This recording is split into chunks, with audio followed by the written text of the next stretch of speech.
This lecture was about the demise of constitutionalism, disregard of the rule of law, and its relation to the closing of open minds, in the sense that open minds are a precondition of open society.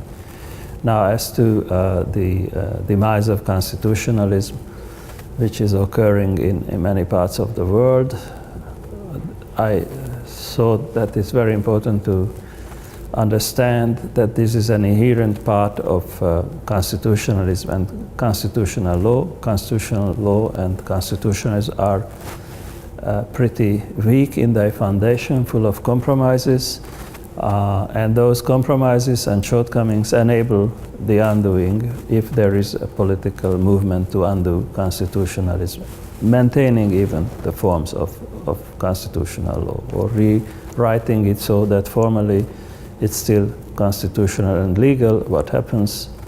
The problem here is that these attempts are made in the name of the people and very often by the people.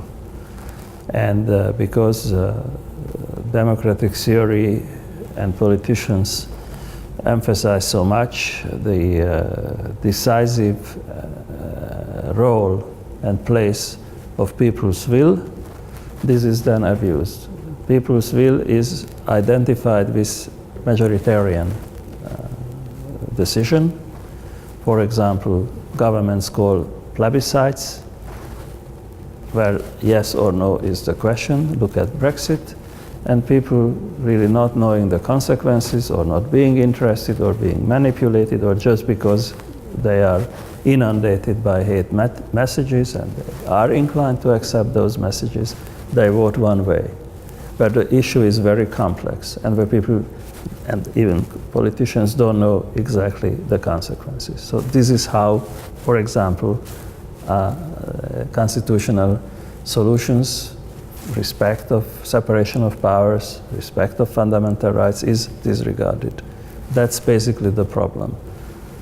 What I try to show that this is part of the history of constitutionalism for 200 years, and that in order to mitigate this problem, we have to understand the place of people in this whole process.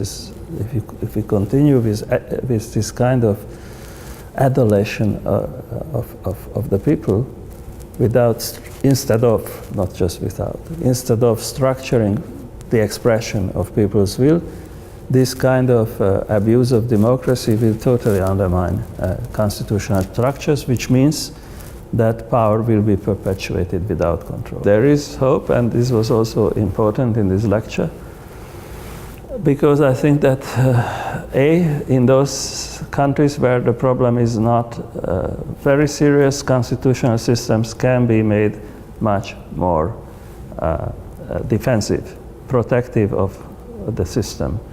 For example, one should have very clear rules on referendum, what was missing in the Brexit situation. And secondly,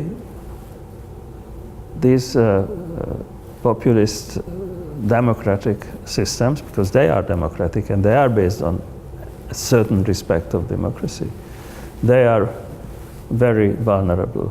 Contingencies do matter. Elections may go in many directions, so that is not yet final.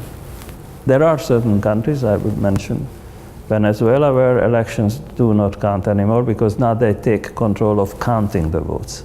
But unless the government is at the point of taking control of counting the votes, as it was advised by Joseph Stalin, there is hope.